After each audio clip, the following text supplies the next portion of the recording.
I installed a small security camera in my apartment, just to feel safer. What I recorded? My own parents, calmly planning to hand over my apartment to my brother. No warning. No discussion.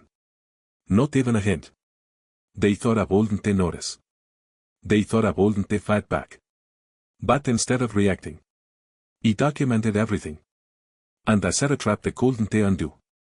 He decided to install a security camera inside the apartment not out of mistrust, but because I was noticing too many decisions happening about me, without me. My parents and brother had been having discussions in low voices, behind closed doors, and I often felt like I was being treated as a passive outsider in my own home.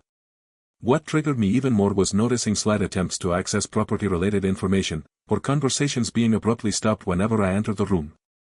Installing the camera was just a safety measure, or at least, that's how it started. What I captured changed everything. On one ordinary evening, I reviewed the footage and overheard an explicit discussion between my parents and my brother, clearly planning to transfer or pass along ownership of the apartment to him, despite the fact that I paid for the rent, maintained the unit, and all documents were in my name. The exact words I heard were cold, calculating, and clear: "Don't tell him just yet. We figure out how to move things under his name when he's not paying attention." That wasn't a misunderstanding. That was a premeditated move. And I suddenly understood, this was not just about property. It was about control, entitlement, and erasing my role in something I had built from scratch. I didn't confront them. I didn't speak a single word.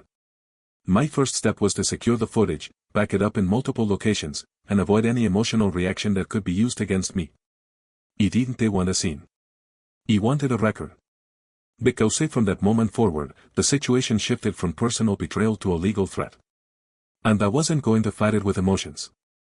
I was going to counteract it with facts, documented, organized, irrefutable. After reviewing the footage, I knew I had to protect myself, legally, logically, and emotionally. I didn't confront anyone in the house. I didn't make accusations.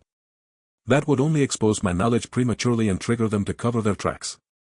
Instead, I went quiet and turned all my focus to documentation. I gathered every official paper regarding the apartment, rental agreements, tax receipts, maintenance payment history, electricity bills, everything with my name on it.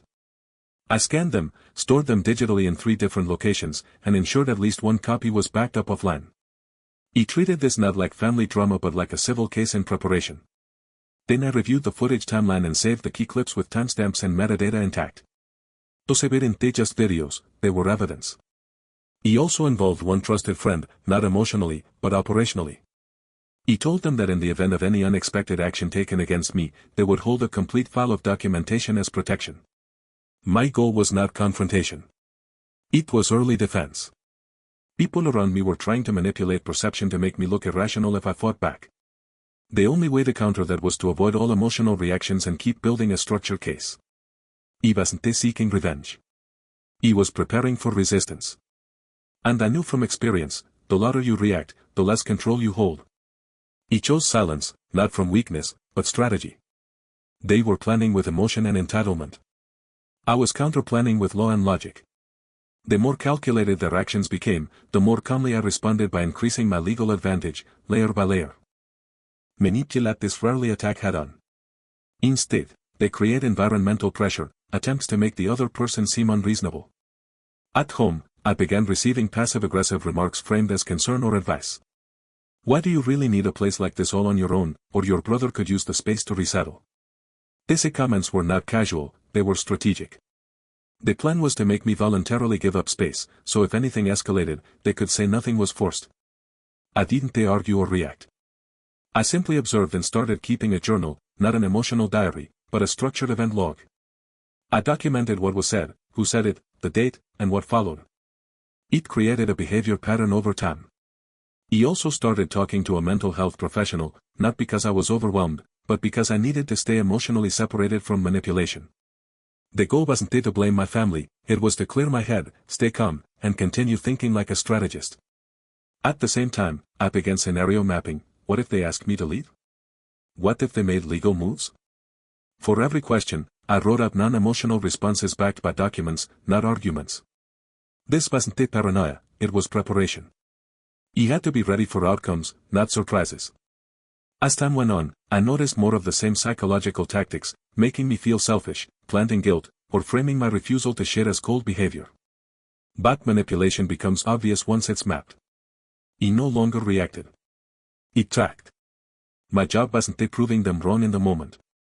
My work was proving myself consistent over time, with records, with logic, with mental clarity. Silence became my backup file. Proof replaced emotion. I scheduled a legal consultation in silence. No one in the family knew. I chose a lawyer with property specialization and met at a neutral office. I showed them the property footage, the apartment records, and explained the shift in family dynamics. The lawyer listened without express judgment, then gave me a clear starting point: you're not wrong to be cautious. You have ownership proof, financial records, and recorded evidence, all with dates. What you now need is legal positioning. We reviewed official registration details of the apartment to determine if any unauthorized changes had already been attempted. Thankfully, nothing had been moved yet. The lawyer recommended initiating a preventive measure, placing a notice of interest or adding legal restrictions on title transfer, which would make it difficult for anyone to act without my signed consent. He also began notarizing my copies of receipts, emails, and interactions. The goal was to appear calm, factual, and consistent at every step. My lawyer mentioned an important warning: once they realize you're preparing for legal protection, manipulation might either back off or escalate. Don't trigger that shift unless you're absolutely secure. I took that seriously and decided to remain low usability. I wouldn't announce anything. All changes would be silent but legally binding. No verbal warnings. Used invisible safeguards. He also ensured that rental payments and utility bills were made exclusively from my personal account from that point forward, so there's no confusion about financial responsibilities. Silence had become my defense. Barra inversa, my focus wasn't to win arguments inside the home, I was building a defensible position outside it, according to the law. If anything ever escalated, my emotional neutrality and quiet preparation would speak louder than any heated conversation. After that legal groundwork, I became even more deliberate. I stopped emotionally engaging in family discussions that were clearly designed to blur boundaries. When someone brought up decisions about the apartment, I would give short, polite, and non-committal responses like "let's discuss that later" or "yeah, you think about it." These were tactical non-replies. The strategy was to create no record of verbal agreement, no sign of approval, and no outbursts that could be reframed as instability. My family started testing the waters, more frequent visits from my brother under casual excuses like helping with tasks, looking at repairs, or just dropping by. These weren't innocent visits. They were preparation. But I handled these two with structure. I changed the locks, updated entry systems, and disconnected any shared access points subtly. I began to physically secure the apartment while emotionally playing neutral. I started emailing myself recaps of each day's events, who visited, what they said, what was done inside the property. These created a personal log with dates. At the same time, I reviewed all previous signed agreements about the space. No document gave them the power they were trying to act on. That was important because in family setups, people often rely on informal words instead of formal proof. He replaced words with paperwork. I didn't object to Anjoni's statements. He simply stopped reacting and started preparing for every possible version of their next move. They were positioning emotionally. He was positioning legally. And every day that passed in silence gave me more evidence and more stability. While they thought I wasn't acting, I was securing every exit, every entry, every angle, in a way that would leave them with no legal leverage when they tried to move. Revenge wasn't necessary. Readiness was. Manipulation began to shift forms. Direct attempts had slowed, replaced now with subtle guilt tactics. Soft language. Phrases like "you're making this more difficult than it needs to be" or "is having an apartment really more important than family harmony" were said in passing and dressed as compassion. But they all had the same goal: make me doubt my actions. This is why emotional clarity became critical. I reframed each such comment in my mind by asking, if a stranger said this, would I trust them? Every time, the answer was no. Real compassion doesn't try to guilt someone into giving up what they rightfully earned. I took that clarity and rooted all my responses in it. No explanations, no arguments, just calm boundaries. Let's talk another time. eBay got other priorities this month. Not a good time for this. He also reviewed property access with my lawyer again and was advised to initiate a written clarification of ownership, to myself. A self-signed affidavit. While it wasn't filed, it became part of my personal record. That declaration of occupancy, investment, and maintenance was witnessed and timestamped. Meanwhile, I reviewed all digital links to the apartment, connected apps, digital billing systems, bank auto debits. Each one was changed to accounts under my sole control, not visible or shared with any family members. When you protect yourself, you don't just lock the physical door, you close the digital gates too. I wasn't relying on confrontation anymore. I accepted that the only language that would matter later was formal proof. And I kept logging incidents, Piope's behavior, attempts to corner me on topics related to the property. This wasn't paranoia. It was documentation. And it kept me 2 steps safer than paranoia ever could. The one thing I was certain of by this point was that silence was being mistaken for weakness. What no one realized was that every step I didn't take emotionally, I was taking legally or tactically. Conversations now strictly took place in writing whenever possible. If something got said in person, I would follow up with a message, just confirming that you said this earlier. That simple habit converted casual manipulation into documented interactions. If I ever needed to prove coercion or contradictory statements, I had a written trail.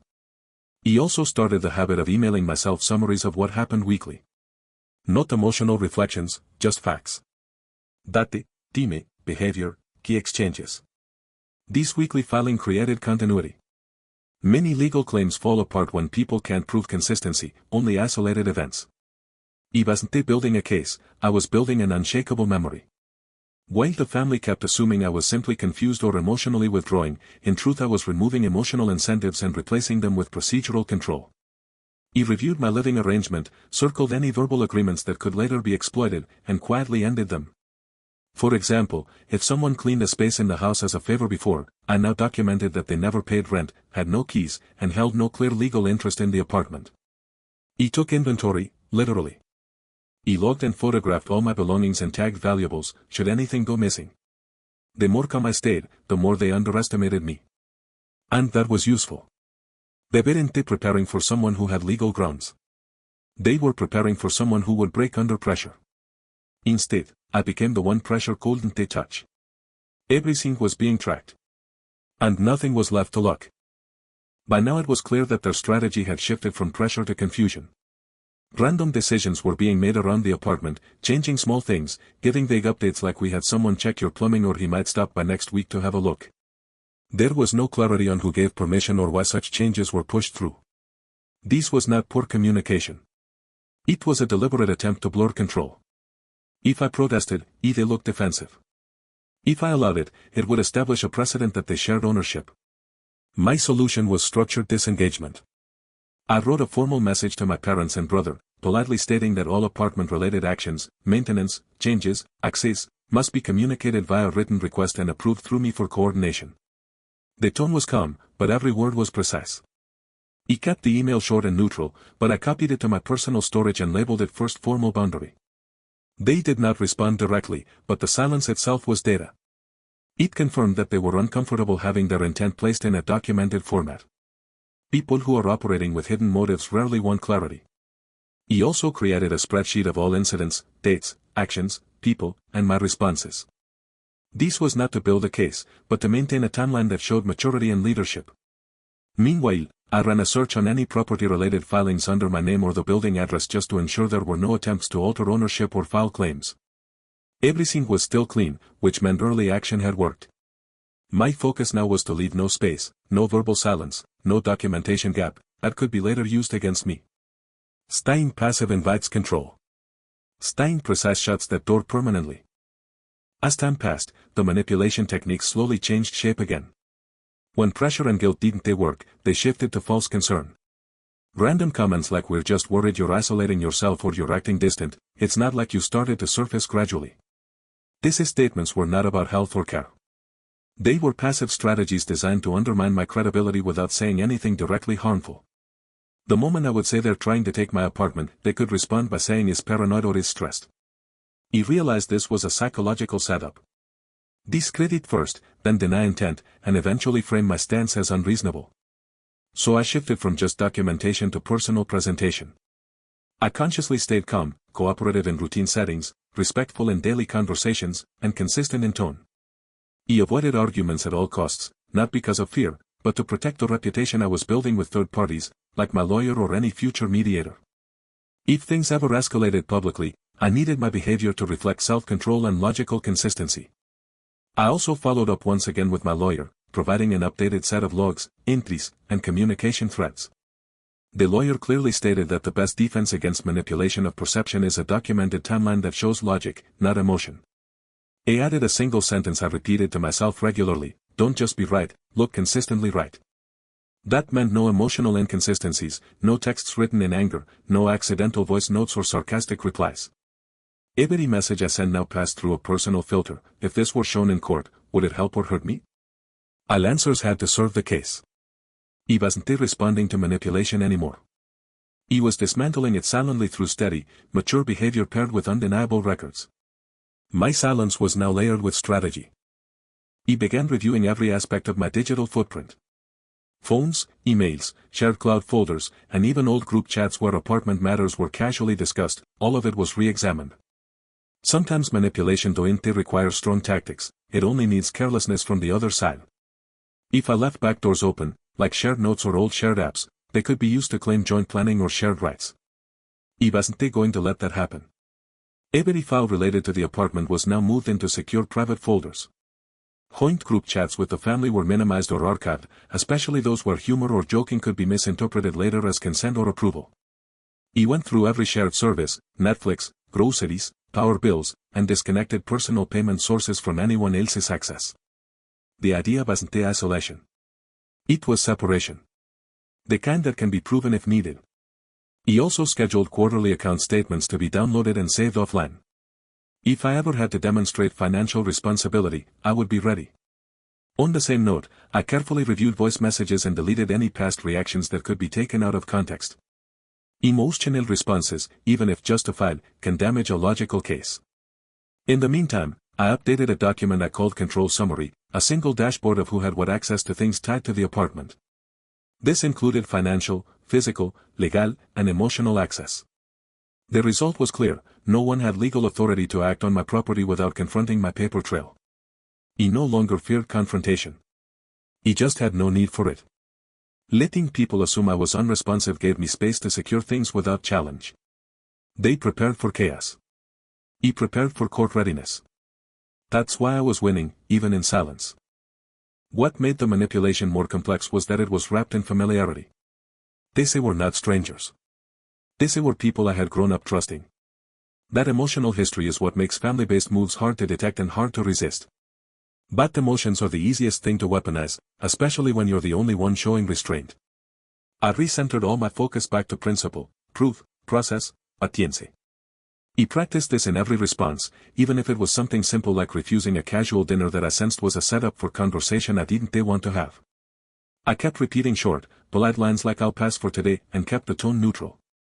The fewer emotional cues I gave, the fewer they could use. He also began rechecking my assumptions. He asked myself, am I making decisions based only on what I heard or on what eBay proven? Used because I caught them once didn't mean everything spoken afterwards was a lie. That awareness helped me remain logical and not bitter.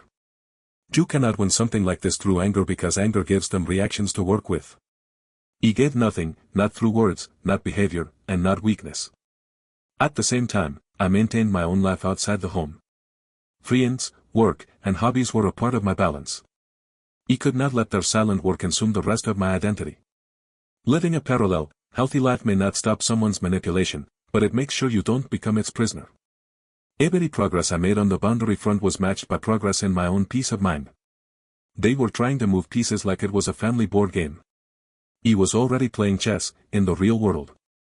The next phase was waiting. There comes a period in any long-term manipulation situation where the other side pauses and waits for a reaction. That silence isn't a peace. It's calculation. During this time, there were fewer direct attempts, fewer hints, and more indirect control, like asking mutual relatives to just check in on me or quietly questioning my mental state. This was covert strategy. If they could place doubt in others, they could isolate me socially, making my claims appear paranoid if things went public. So I pivoted to the final layer of my plan, preventative third-party presence. He began involving indirectly connected people as subtle witnesses in small ways: cleaners, service technicians, maintenance supervisors, anyone who visited the property and could later vouch when needed.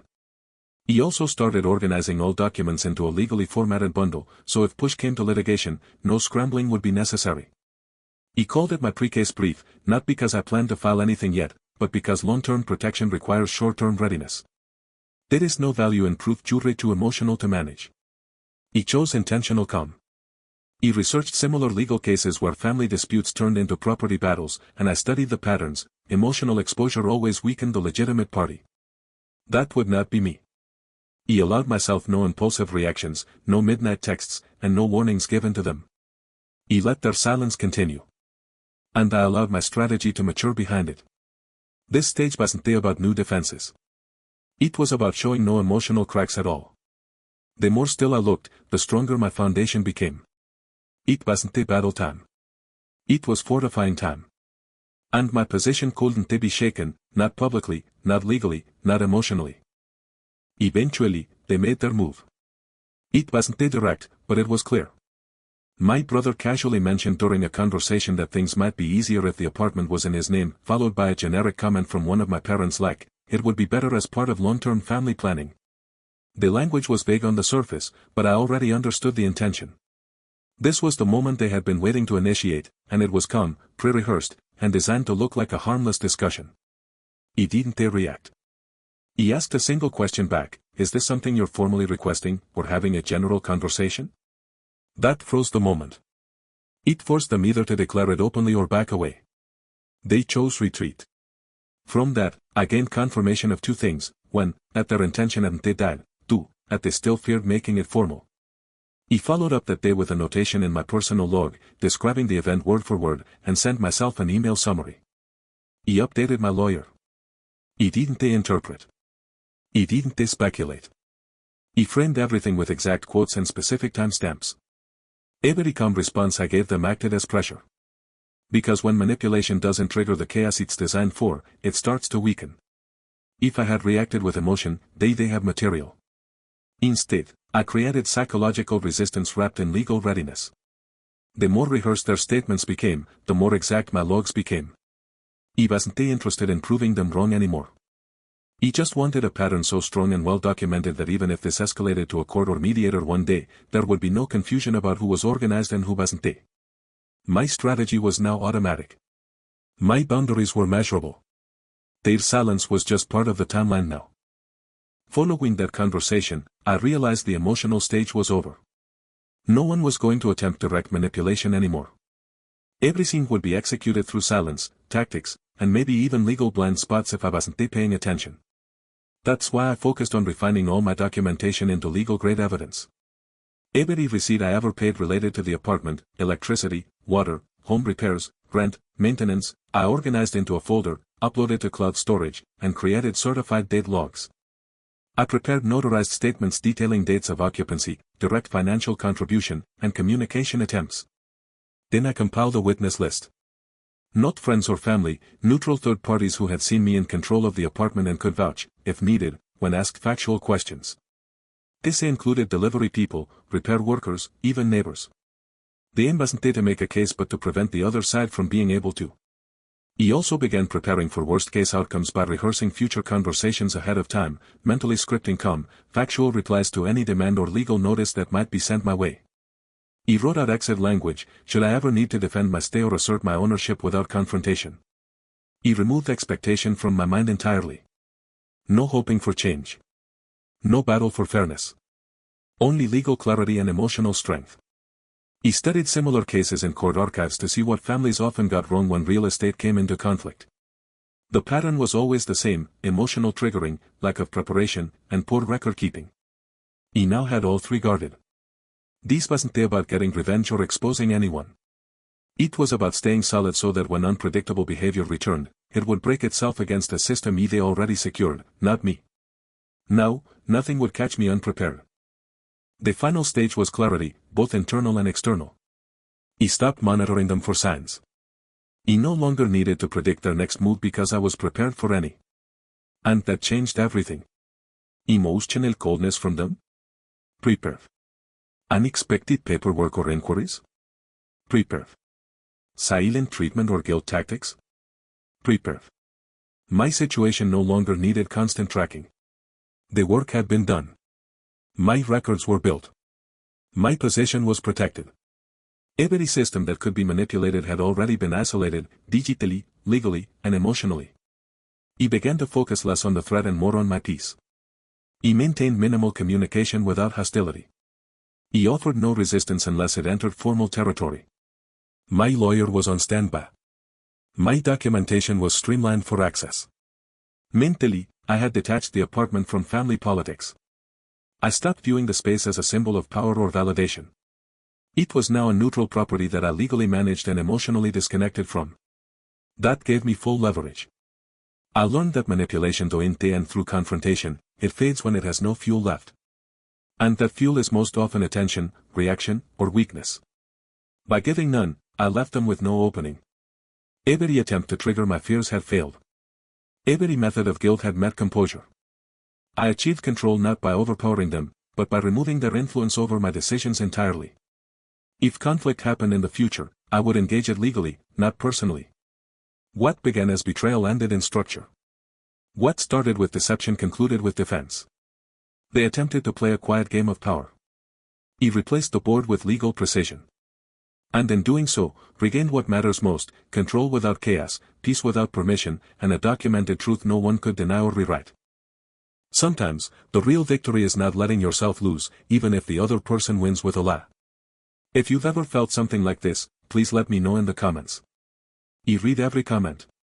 If this story touched your heart, please give it a like. Don't forget to share it with someone close to you, they might need to hear it too. And if you want to hear more such real stories, subscribe to the channel. See you in the next story.